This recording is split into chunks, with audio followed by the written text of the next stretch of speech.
এখন একটা বাড়িতে এসেছি একটা সাপ রেস্কিউ করতে।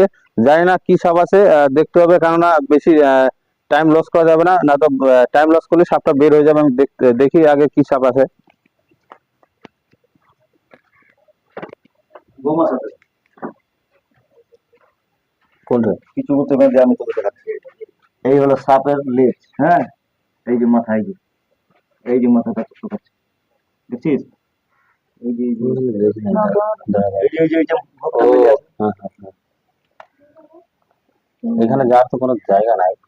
জায়গা আছে, এদিকে খানা আছে এদিকে। জিৎ ক্যাসেটটা দিস তো। এই লাঠিটা দিস এই পাশে। লাঠিটা ওই যে ওগুলো বস্তাগুলো এটা সরাই। সাপটা এমন জায়গাতে আছে, এই যে দেখেন,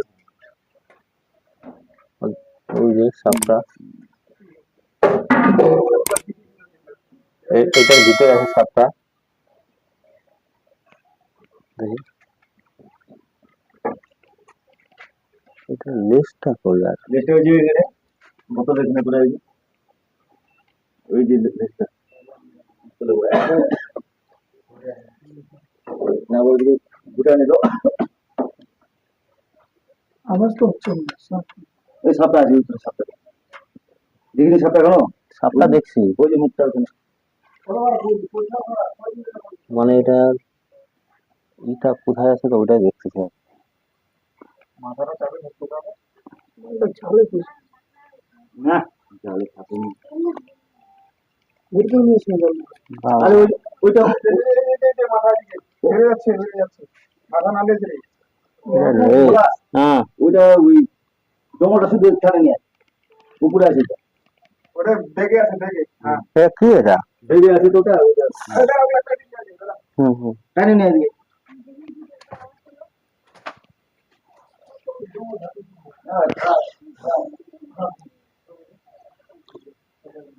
সাপটি এখানটায় আমার মনে হয় কোনো যেভাবে হোক ফেসে আছে, যেভাবে হোক।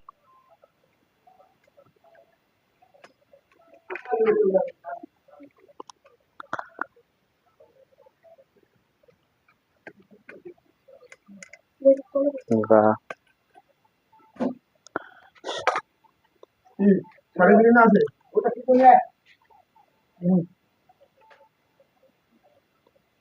সাপটি একটি নেটের ভিতরে আটকে গেছে, এই যে দেখতে পারতেছেন। সাপটি বেশি বড় না, সাপটি ছোটই আছে।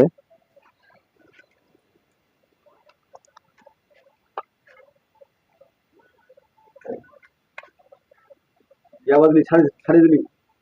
না না, ওই রাখা যাচ্ছে না।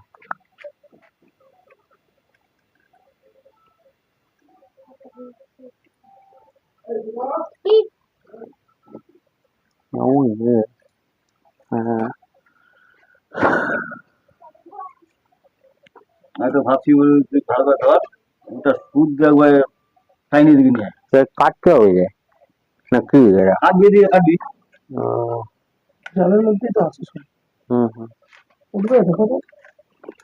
উঠে যাবে রে, ওটা তো ইয়ে আছে না, তুই সাপটাকে ধর, থাকবে তো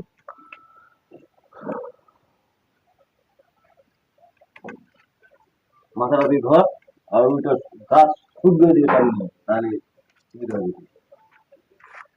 ওটা উপরে একদম পায় না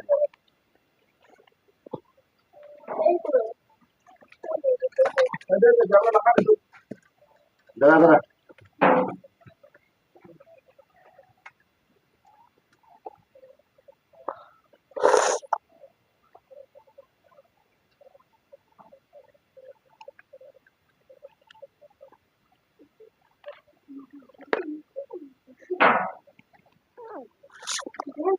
এবার এবার ওই জঙ্গলটা শুদ্ধ এইখানে একটা ইয়ে না হুম। মাথা কই?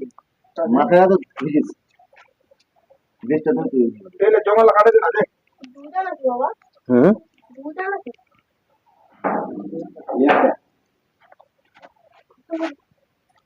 আর ওইটা শুদ্ধ টানে নিয়ে দিবি ঘাসগুলো ওটা না ঘাসগুলো তো টানলে, ঘাসগুলো টানলো। হ্যাঁ, ভিতরে ঘাস ইয়ে হয়েছে।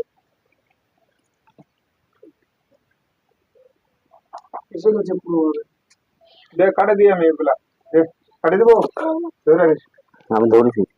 এই,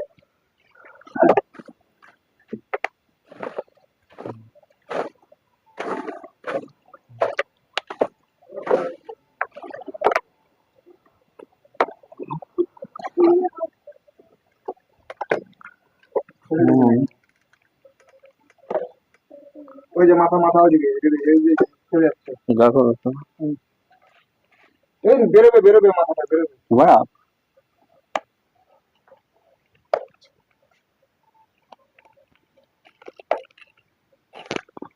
এই বেরোচ্ছে বেরোচ্ছে বেড়ে গেছে মাথা মাথা বেড়ে গেছে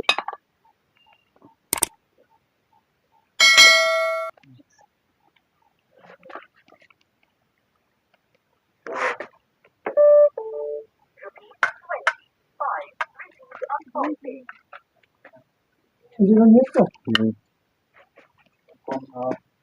পুরা প্র্যাকটিস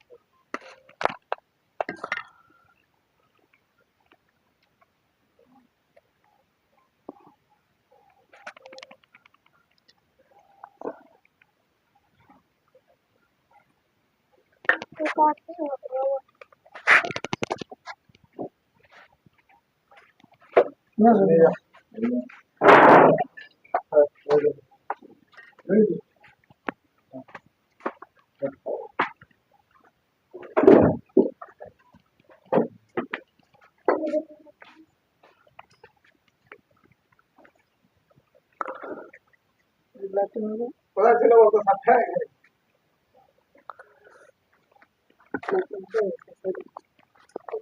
এটা হলো ইন্ডিয়ান স্পেকটিক্যাল কোবরা, বাংলাতে বলা হয় গোকরো সাপ।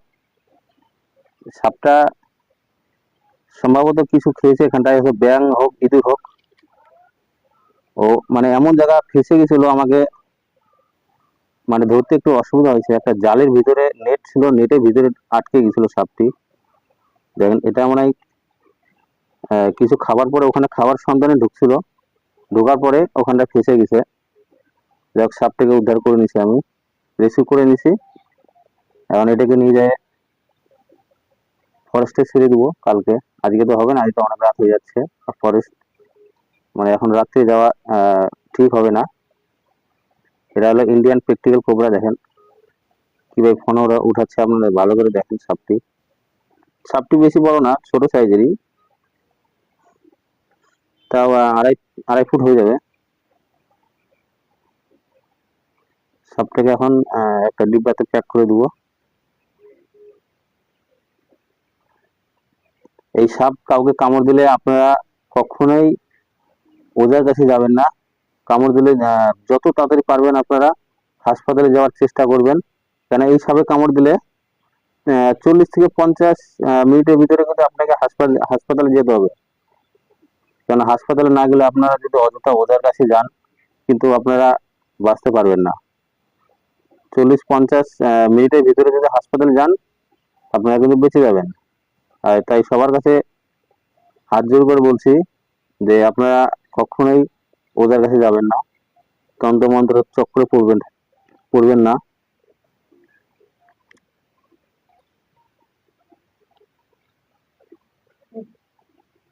একটা ডিব্বা দাও তো, ডিব্বা আছে না?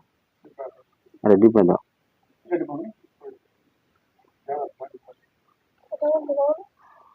না ওটার মধ্যে ধরো না, ছোট না, ওটার মধ্যে ঢোকালাম।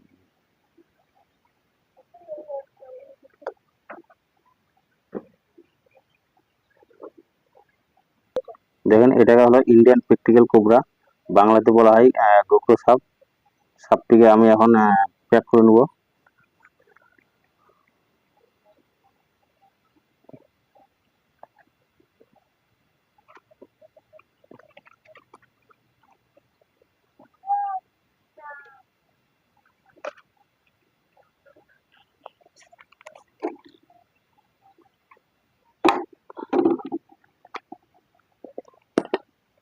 এই দেখেন সাপটি ডিব্বাতে প্যাক করে নেবো।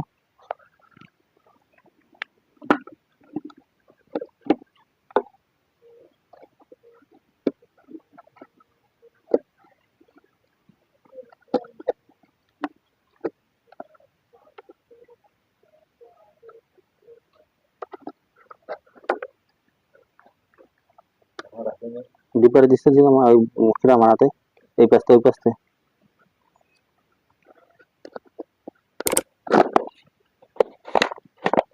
দম পাবে তো এটা ফুটা করে দিয়েছে করে দাঁড়া করে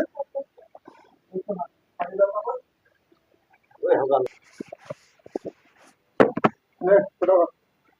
সাপটাকে রিসিভ করে নিছি ইন্ডিয়ান প্র্যাকটিক্যাল কোবরা, দম পাবে। বাংলাতে বলা হয় গোপ্রো সাপ। এখন রিসিভ করে নিছি সাপটাকে, কালকে এটাকে ছেড়ে দিব। আর ভিডিওটা কেমন লাগলো আপনারা অবশ্যই ভিডিওটাকে শেয়ার করবেন উপরে উপরে কেন এই একটা শেয়ারের কারণে একটা জীবন হয়তো বাঁচতে পারে।